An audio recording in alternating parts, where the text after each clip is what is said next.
Star জলসার গাঁটছড়া ধারাবাহিকটি দীর্ঘ 1 বছর ধরে চলেছিল। ধারাবাহিকে প্রধান ভূমিকায় ছিলেন গৌরব চ্যাটার্জি ও সোলাঙ্কি রায়।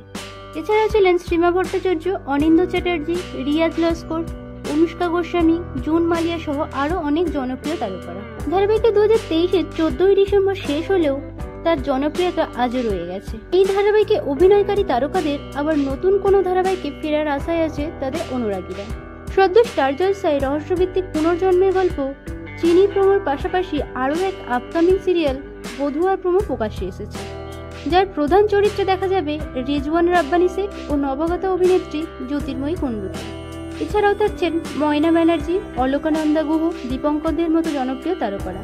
শোনা যাচ্ছে এই আপকামিং বধুয়া ধারাবাহিকের মধ্য দিয়ে কামব্যাক করছেন গাঁটছড়া ধারাবাহিকের দ্যুতি ওরফে শ্রীমা ভট্টাচার্য, এবং তার বিপরীতে থাকছেন জনপ্রিয় ধারাবাহিক অভিনেতা নীল ভট্টাচার্য। অভিনেতা নীল ভট্টাচার্যকে শেষবার দেখা গিয়েছিল স্টার জলসার বাংলা মিডিয়াম ধারাবাহিকে। তো বন্ধুরা, আপনারা কারা অভিনেত্রী শ্রীমা ভট্টাচার্যের কামব্যাক নিয়ে এক্সাইটেড কমেন্টে জানান।